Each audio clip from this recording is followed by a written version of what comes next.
See someone in the back. Could you identify yourself, please? It's hard to see faces from here because of the lights. I'm Chris Blunt. I chair the Foreign Affairs Committee in the House of Commons in London. Foreign Minister, I hate to raise another elephant in the room, but both you and the Prime Minister of Iraq, and indeed His Majesty King Abdullah before, all talked about Daesh being un-Islamic. And I'm quoting here from an article in The Atlantic by Graham, which you're almost certainly familiar with. The reality is that the Islamic State is Islamic, very Islamic. Yes, it has attracted psychopaths and adventure seekers drawn largely from the disaffected populations of the Middle East and Europe, but the religion preached by its most ardent followers derives from coherent and even learned interpretations of Islam. And the article obviously goes on to advise us to base our strategy on countering Daesh with that understanding at its heart. And I invite you to comment on that.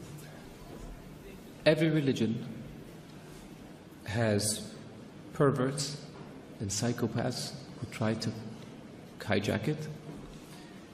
ISIS is as much Islamic as the KKK is Christian. Don't they have a cross?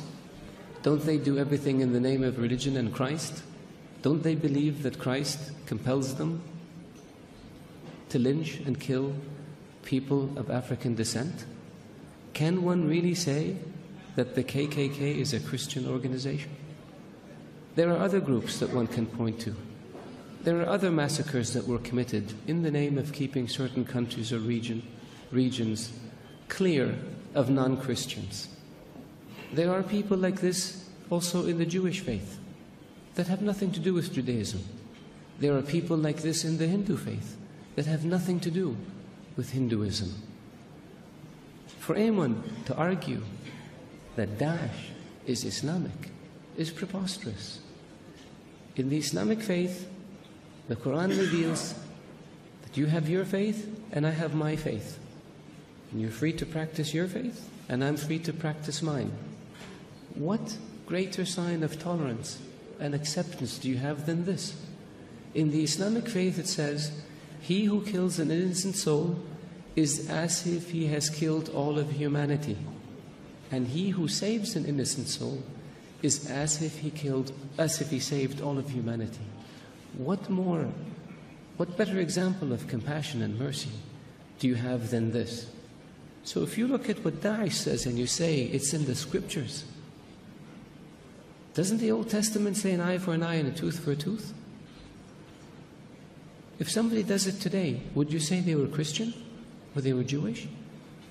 So I caution people, because it seems to have become almost novel. Not novel, it's become the flavor of the day to try to read things into Daesh or into Islam that are not there. The Islamic religion and Islamic civilization was the civilization that preserved the history of Greek and Rome and passed it on to the West. Western civilization would not exist without the Islamic Arab civilization. The Islamic civilization and the Islamic Arab civilization was the civilization that connected China with Europe. So it was global. The point I made early on about being an intermediate civilization, this is what I mean. So if Islam was intolerant and Daesh represented Islam, would Islam have preserved Aristotle and Socrates and passed it on to the West? Would Islam have connected Eastern civilization with Western civilization? Of course not. So I urge you, all of you, to be careful when it comes to making generalizations or to accepting generalizations that have no basis in fact. Thank you.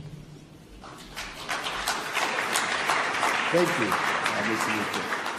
Final question, is that Anne-Marie's Lauder?